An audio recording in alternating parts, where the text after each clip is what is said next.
はい、どうも田んぼです。今回は丸石対策を施した苔吸い上げ式全自動骨粉製造機を作っていきたいと思います。特徴1、苔などを吸い上げて回収しコンポストへ送る新方式を採用。万が一丸石ができたとしても取り出しやすくなっています。特徴2、丸石を壊しやすい位置まで移動させる仕組みを導入。さらにリカバリーがしやすくなっています。特徴3、効率は骨粉が毎日5300個。これまでの苔式骨粉製造機の弱点に対処しつつ従来タイプと同等の効率になっています。丸石を取り除くのが楽になるように設計してますので、ぜひ参考にしてくださいね。それでは本日もレッツポンポン。今回使った材料はこちら。大型の装置などで少し多めに計上しています。装飾ブロックに滑らかなクォーツブロックを使っていますが、他のブロックでも OK。鉄ブロックは不透過ブロックであれば何でも OK です。一部白色の入れ付けガラスを使っていますが、普通のガラスでも OK。ケーキは砥石や金床などの横幅が1マス未満のブロックで代用しても OK です。金ブロックや滑らかな石は目印用なので他のブロックでも大丈夫です。石炭ブロックは装飾用なので他のブロックで OK。シーランターは湧き潰し用の光源なので他の光源でも大丈夫です。足場ブロックはあると作業が楽になるのでできればご準備ください。装置のサイズは装飾込みで横18、奥行き18、高さ12。装置下には深さ3マスの回路を置くスペースが必要です。ではまずは事前準備をしていきましょう。まずは装置に異常が出ないようにチャンク内に回路を収めたいのでチャンクの特定を行います。X 座標と Z 座標が16で割り切れる場所を探して地面を石レンガに置き換えて T の文字になるように方角を変えます。この時の状態が 16×16 のチャンクの左上の角にいる状態になるので、ここから2、3、4、15、16。次は右側へ2、3、4、15、16と目印ブロックを埋めていき、あとはこれを基準に四角くしていきましょう。次は装置の向きを決めていきます。チャンク内に回路が収まればいいのでどの方角で作っても大丈夫です。今回はこの向きで作っていきますね。向きを決めたら正面の位置が分かるように目印を置いていきましょう。次は後でピストンを置く時のために目印をこのようにつけていきます。ここでは必ず手前に正面の目印がある状態で作業を進めていく点に注意です。まずは正面の目印を確認。 OK ですね。ではこの向きでチャンクの右手前の角から左へ1、2、3、4と数えて5つ目から1、2、3、4、5、6、7マス掘ってそこに目印ブロックを入れていきます。次はチャンクの右側へ移動してこの角から右へ1、2、3、4と数えて5つ目から1、2、3、4、5、6、7マス掘ってそこに目印ブロックを入れていきましょう。一旦こんな感じ。次は先ほど置いた目印のこの位置からまっすぐ奥に進んでいき、ここから1、2、3、4、5、6、7マス掘って目印ブロックを入れて、今度はこの位置の目印ブロックからまっすぐ進んでいき、この位置から1、2、3、4、5、6、7マス掘って目印ブロックを入れていってください。これで事前準備は完了。次はコップの流れを作っていきます。次は上向きのドロッパー2つとディスペンサー、苔ブロックをこのように設置します。ドロッパーとディスペンサーの置き間違いに注意です。まずはこの右手前の角から数えて1、2、3、4、5、6、7、8。この位置にしゃがんでジャンプをしながらドロッパーを1、2個。吐き出し口は四角ですね。その上にディスペンサー、吐き出し口は丸です。あとはその上に苔ブロックを置いてください。置き終えたら先ほどつけた目印の中央のブロックからまっすぐ行ったところに置けているか確認しておいてくださいね。では視点を変更して続けます。次はホッパー、チェスト、コンポスターをこのように設置します。ホッパーの向きはこちらです。向きに注意してください。まずはチェストをこの位置から1、2個置いてラージチェストにしたら、このドロッパーの側面に横向きホッパー、向きを確認します。次はチェストの側面に横向きホッパー、向きを確認します。次はコンポスターをここに置いて、この上に下向きホッパーを設置してください。次はホッパーをこのように設置します。ホッパーの向きはこちらです。まずは背面側に回って、この位置のホッパーの側面から1、2、3、4、5個。次はこの位置から1、2、3個。次はこの位置から1、2個。一旦こんな感じですね。次は反対側に回って、この位置から1、2、3個。次はこの位置から1、2、3個。このような形で置けていれば OK です。次はコンポスターと下向きホッパーをこのように設置します。まずはコンポスターをここから置いていって、ここまで置きます。次はコンポスターの上に下向きホッパーを置いていってください。次は装飾ブロックで隙間を埋めて形を整えます。まずはホッパーの下にこんな感じで置いていきましょう。一旦こんな感じですね。あとはこの位置から1、2、3、4とこのように置いてください。これでコップの流れの部分は完了。次は石を生成するピストン機構を作っていきましょう。次は目印ブロックを基準に不透過ブロック、ガラス、またブロックをこのように設置します。まずはこの目印ブロックから仮ブロックを1、2、3、4と置いたら、その上から不透過ブロックを1、2、3、4、5、6、7とこのように置きます。置けたら仮ブロックは撤去して OK です。置き終えたら目印ブロックの上に設置されているか改めて確認しておきましょう。次は背面側に回って不透過ブロックの側面にガラスを置いていって、ガラスの下にはマットブロックを置いてください。はい、これで1箇所 OK。 あとは同じ要領で目印を基準に同じものを置いていきましょう。次はピストンと石と葉っぱをこのように設置します。まずは内側から不透過ブロックの上にピストンを置いていきます。置けたら石を3列でこのように置いていってください。あとはピストンの背面に葉っぱを置いていきます。はい、これで1箇所 OK。 あとは同じ要領で他の箇所にも置いていってください。次はガラスをこのように設置し、ピストンを水没させていきます。置く位置はこのピストンの側面から1、2、3個、次はこちらからも1、2、3個、これで1箇所 OK。 あとは同じ要領で他の箇所にもガラスを置いていってください。ガラスが置けたら水バケツでピストンに向けて水を流していきます。これを全箇所で行っていってください。はい、 OK。 では視点を変更して続けます。次はこのようにマットブロックの側面にトーチを取り付けてピストンの水没チェックをします。トーチはマットブロックの側面にこんな感じで取り付けていってください。トーチを取り付け終わったら上に登ってこのようにピストンが伸びていない箇所があるので、ここの石を壊して伸びた状態にしておきましょう。では水没チェックです。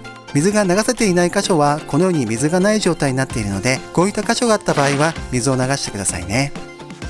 すべてのピストンの水没チェックができたら次へ進みましょう。次はピストンの上にこのようにさらにピストンを重ねます。ではこの向きでピストンを上に置いていきましょう。あとは他も同じように置いていってください。次はガラスをこのように設置します。ガラスを置く位置は先ほど置いたピストンの斜めのこの位置から1、2と置いて、次は斜めに進んだこの位置から1、2、3、4、5、6、7、あとはこことここに置いてください。こんな感じですね。あとは同じ要領で他も置いていってください。次はマグマをこのように流していきます。まずはちょうど7マスの中央のこの位置、あとは両端のこことここに流して計3箇所流します。これで1箇所 OK。 あとは他も同じように流していってください。次は安全のためにマグマの上にガラスで蓋をします。こんな感じでマグマの上に蓋をしていってください。できたら他も同じように蓋をしていきましょう。では正面側に視点を変更して、次はハーフブロック、リピーター、不透過ブロック、ラストを使って回路を置いていきます。置く位置は正面から見てこの4箇所、リピーターは遅延プラス1する点に注意です。まずは正面の目印がこちらにあることを確認。 OK ですね。手前のピストン機構は左側のこのトーチの側面に上付きでハーフブロックを設置。次はリピーターをこの位置にこの向きでポン、遅延をプラス1します。次はリピーターの先に不透過ブロックを置いて、ダストを不透過ブロックの上から伸ばしていき、このように端のピストンの上まで伸ばしてください。次は右側のピストン機構、こちらはこのトーチの側面に上付きハーフブロック、リピーターをこの向きで置いて遅延をプラス1したら、リピーターの先に不透過ブロックを置いて、ダストを不透過ブロックの上から伸ばしていってここまで置いてください。次は左側のピストン機構、こちらはこのトーチの側面に上付きハーフブロック、リピーターをこの向きで置いて遅延をプラス1したら、リピーターの先に不透過ブロックを置いてダストを不透過ブロックの上から伸ばしていってここまで置いてください。次は奥側のピストン機構、こちらはこのトーチの側面に上付きハーフブロック、リピーターをこの向きで置いて遅延をプラス1したら、リピーターの先に不透過ブロックを置いてダストを不透過ブロックの上から伸ばしていってここまで置いてください。各ピストン機構に回路をつなぎ終えたら、正面に戻ってこの位置に回路を置けているか改めて確認しておいてくださいね。これで石を生成するピストン機構はほぼ完了。次は視点を装置左奥へ移動し、クロック回路を作成していきます。一休み一休み。次は地面を横3奥行きに深さ3でこのように掘って回路の置き場を作ります。掘り始める位置はチャンクの角から数えて1、2、3マス目のここから。まずはこのように横3奥行き2で掘ったら、あとはこれを深さ3マスにしていきましょう。次は不等化ブロックラストトーチをこのように設置します。まずは不等化ブロックをこの位置にポン。次は不等化ブロックの側面にトーチを取り付けてこの位置にダストを置いてください。次は不等化ブロックリピーターをこのように設置します。リピーターの向きはこちら。遅延をプラス1する点に注意です。まずは不等化ブロックをこことここに置いたら、この向きでこの位置にリピーターをポン。遅延をプラス1します。次はダスト不等化ブロックトーチをこのように設置します。まずはダストを不等化ブロックの上のこことここに置いて、リピーターの上に不等化ブロック、不等化ブロックの上にトーチ、その上に不等化ブロック。次はこの不等化ブロックの側面にトーチを置いて、そのトーチの上に不等化ブロックを置いてください。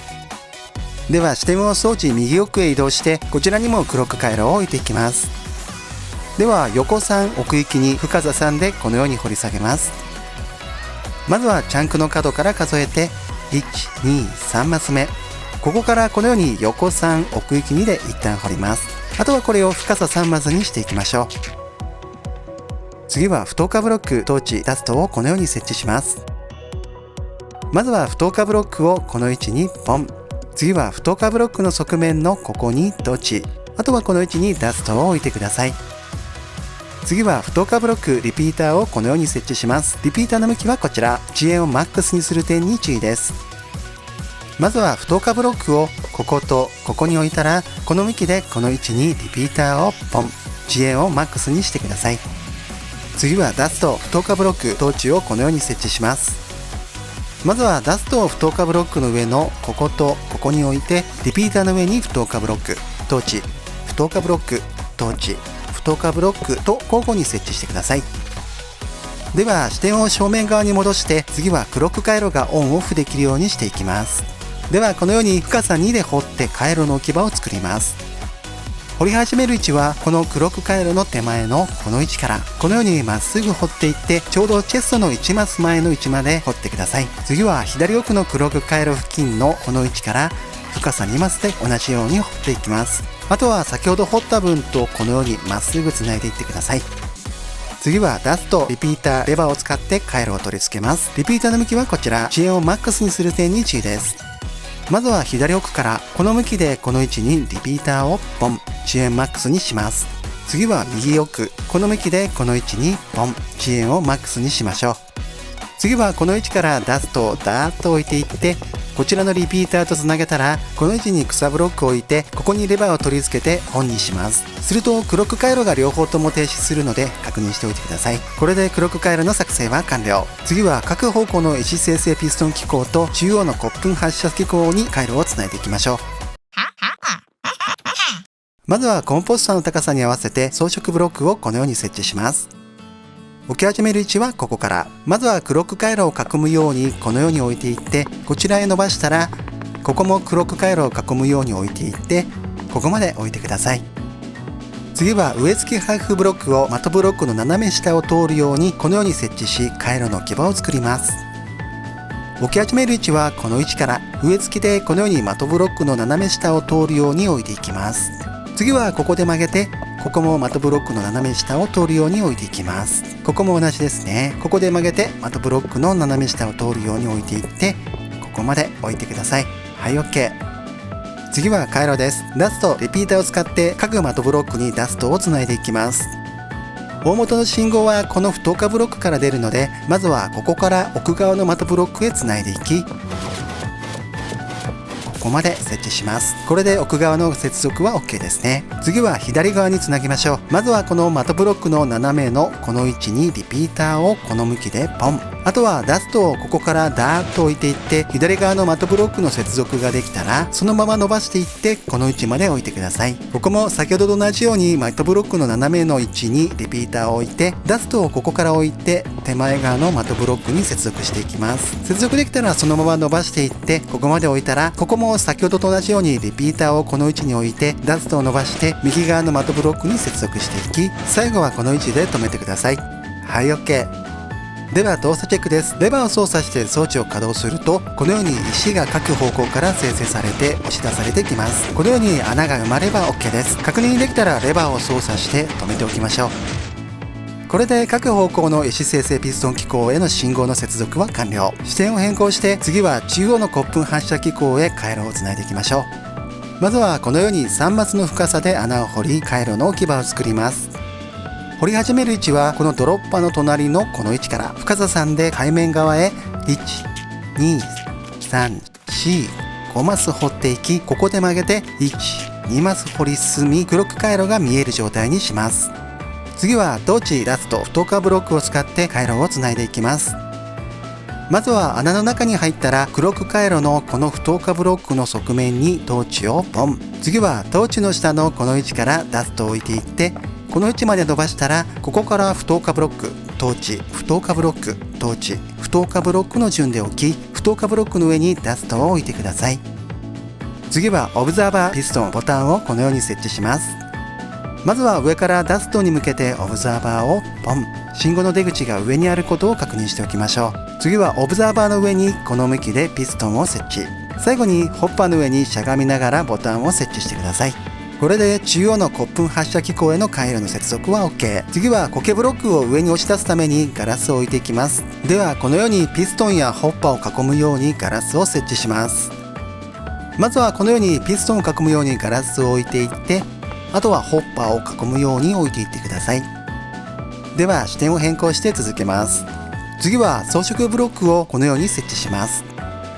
まずは右奥のこの位置から1、2個。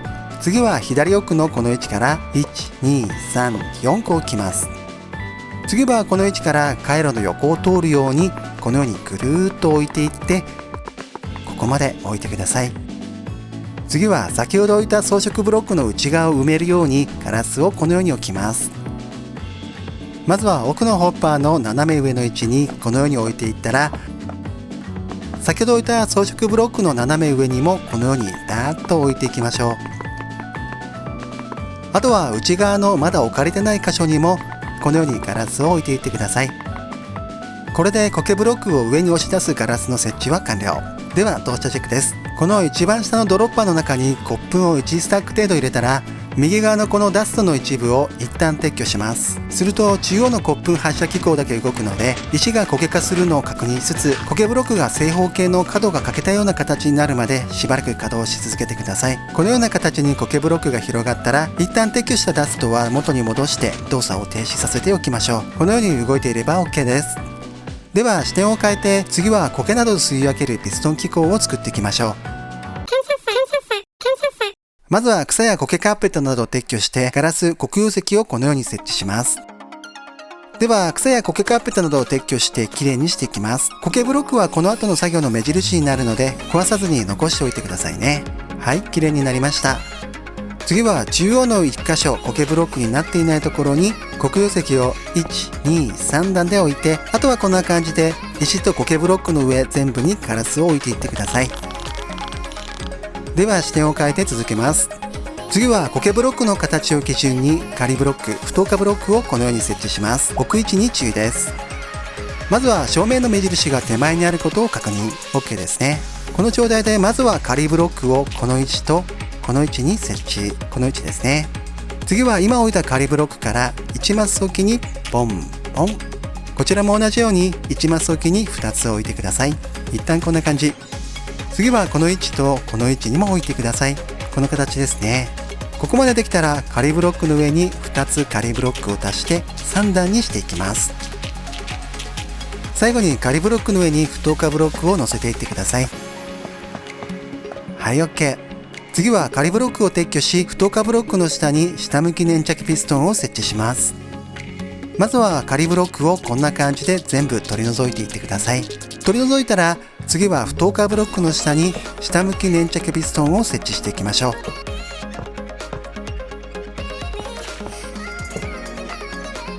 では視点を変更して続けます。次は蜂蜜ブロックとスライムブロックをこのように設置します。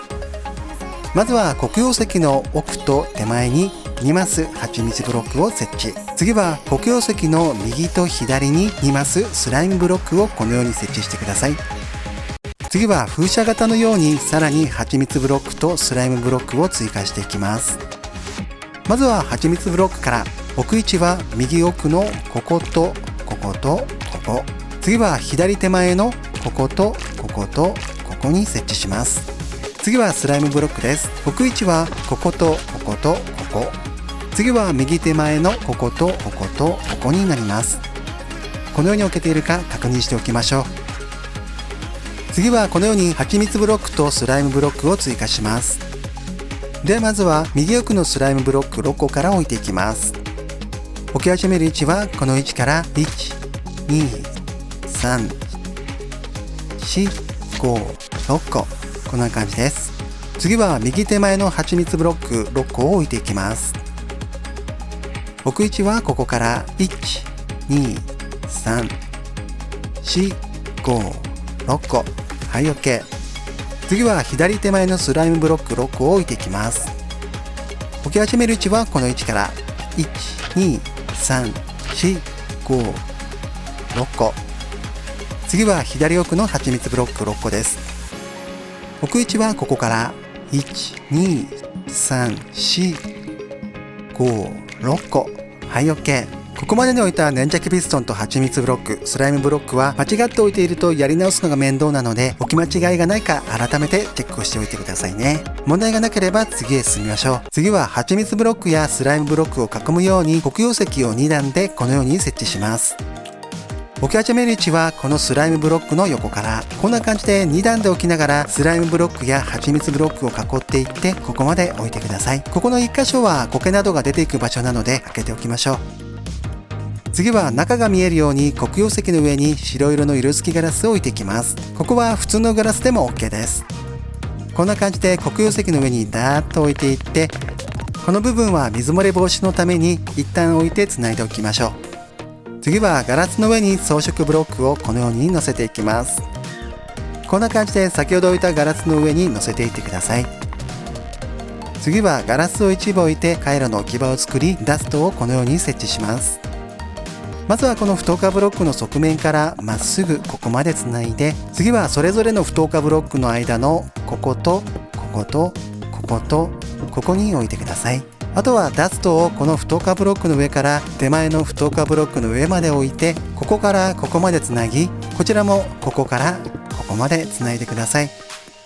次はボタンなどで信号を伝え、ピストンを動作させ上に持ち上げます。ボタンはこのようにダストの隣に置いてオン。このように下のブロックを持ち上げてくれれば OK です。できたらボタンは撤去しておきましょう。次は水を4箇所流して苔などの流れを作ります。水を流す位置はこことこことこことここです。流し終えるとこのように左の出口へ流れる水流になるので確認しておきましょう。では視点を変更して次はホッパーへのアイテムの経路を作っていきます。ヒント。次はケーキを8個このように設置します。置き始める位置はこのホッパーの上からしゃがみながら 1,2,3,4,5,6,7,8 とここまで置いてください。次はボタンを設置し水を流します。ボタンを置く位置はこのケーキから数えて 1,2,3,4 マス目のこことこのガラスの側面とこのガラスの底の面です。ボタンが置けたらこの位置から水を流してください。次はガラスとボタンを使って苔などを落下できるようにしていきます。まずはこのケーキの上からしゃがみながらガラスを 1,2,3 個、次はこの位置からガラスを 1,2 個、あとここにも1個置きます。あとはこの位置にボタンを取り付けておきましょう。次は石炭ブロック、白色の色付きガラス、装飾ブロックをこのように設置し、水をせき止めているガラスを壊し水を流します。石炭ブロックは黒曜石と似た色のブロックであれば何でも OK です。まずは石炭ブロックを2段でこことこことこことこことこことここに設置。次は上に白色の色付きガラスを置いて、さらにその上に装飾ブロックを置いていきます。次はこの位置のガラスを撤去し、この位置から水を束。はい、OK。次は焦げなどが飛び出さないようにガラスで屋根をつけていきます。このように隙間をガラスで埋めていってください。これでアイテムの経路の作成は完了。視点を装置右奥へ変更して、次は苔吸い上げピストン機構に回路をつないでいきましょう。ではトーチ、太化ブロック、ダストを使って下のクロック回路からの信号をつないでいきます。まずはこの太化ブロックの上からトーチ、太化ブロック、トーチ、太化ブロック、トーチ、太化ブロックと置き、次はこことここに太化ブロックを追加。あとはダストをここから1、2、3、4と置いてつないでください。次はコンポスターへまんべんなく苔などが送れるようにホッパー内に丸石を入れていきます。コンポスターの上のホッパーを開き、右4つに丸石をこのように1つずつ入れます。あとは残りのホッパー内にも同じ要領で丸石を入れていってください。はい、全部入れ終わりました。次は稀に苔などがめり込んで下に落ちてくることがあるので、それを防ぎます。装置内に入ったら、この位置の不透過ブロックの上からガラスをこのように置いていって、このボタンの横まで置いてください。では動作チェックです。まずはこの一番下のドロッパーの中を骨粉で満たして装置を稼働。石が苔化し、各方向から石が生成されて苔がアイテム化されていく様子や、上部の吸い上げピストン機構によって苔などが吸い上げられていく様子、集められたものがコンポスターへ送られて骨粉が作られていく様子を確認してください。問題なければこの位置のホッパーの中に余剰分の骨粉が溜まっていき、しばらく待ってこのホッパー内がいっぱいになるとチェストの方へ骨粉が流れてきます。はい、 OK ですね。では効率も確認しておきます。このように一番右のホッパーまで苔などが流れてくるようになってくると最大効率状態になるので、今回はこの状態から10分間計測してみますね。はい、10分経ちました。今回は骨粉が約14スタック、1時間換算だと毎時約5300個ですね。だいたいこのぐらい取れていれば OK です。使用上の注意としては、装置を稼働したままログアウトしたり遠く離れたりするとこのように丸石が生成されてしまうので、必ず装置を停止してからログアウトや離れるようにしてください。ではここからは万が一丸石ができてしまった場合にリカバリーしやすいようにしていきます。まずはこの位置の不透過ブロックをレッドストーンランプへ置き換え、レバーを取り付けてください。次はこの位置のブロックとその上のガラスを撤去しておきます。丸石ができてしまった場合はこのレバーをオンにすると丸石が右手前に集まってくるので、あとはここから足場ブロックなどで登って丸石を撤去し終わったらレバーを元に戻します。回収された丸石はコンポスターの上のホッパーに入ってくるので、このように取り除けば OK ですが、ホッパー内に丸石が3200個ほど貯められるようにしているので、取り除くのは数ヶ月に1回程度で大丈夫かと思います。エンドポータルが壊れてた。はい。それでは最後に装飾をしていきます。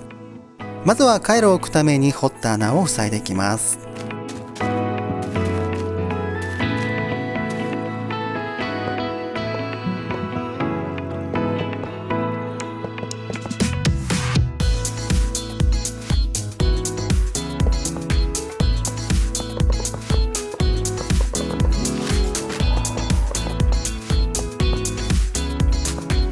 ここにはレッドストーンランプを入れて稼働中光るようにしておきました。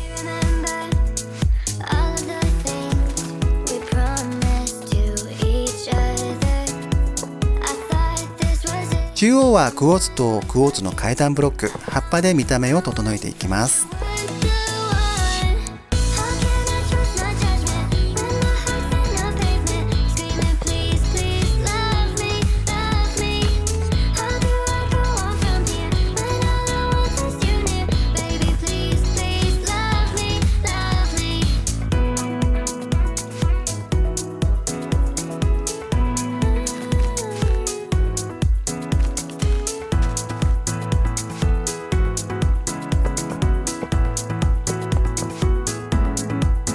この辺りはホッパーにアクセスしやすいように高くして階段ブロックを置いておきます。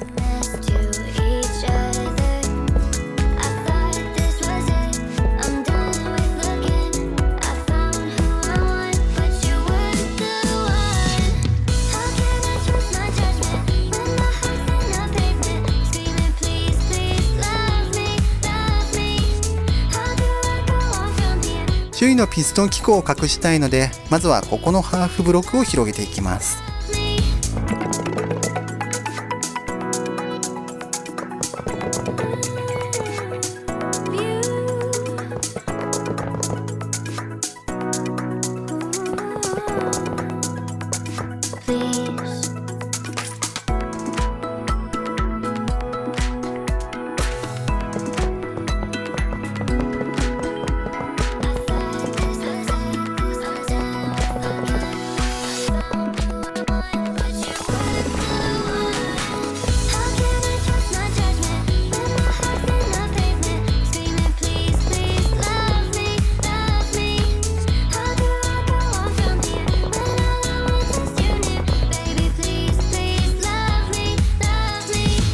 旦こんな感じで四角く広げたら、角を削って丸みをつけていきます。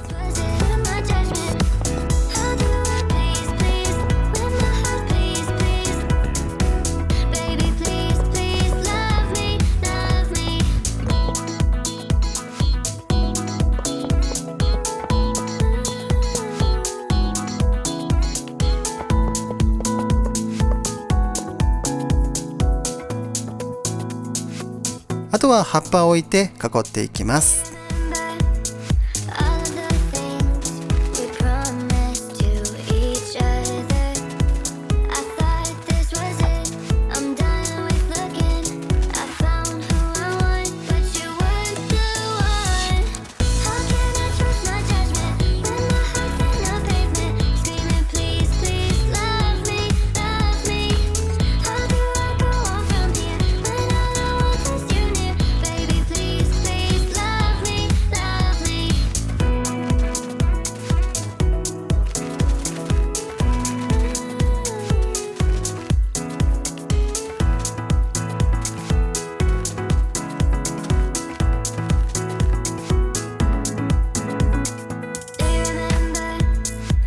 葉っぱの上にはハーフブロックを置いておきました。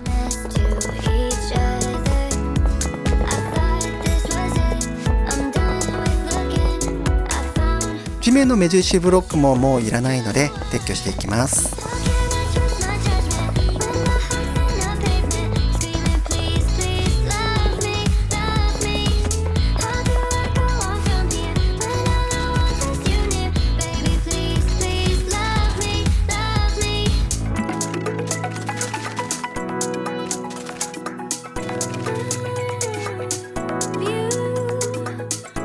この辺りは額縁を置いていきます。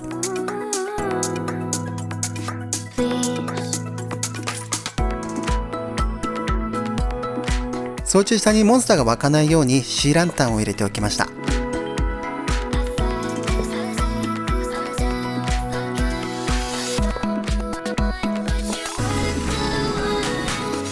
ここは背面のホッパにアクセスしやすいように苔カーペットとはしごをつけて中に入れるようにしておきます。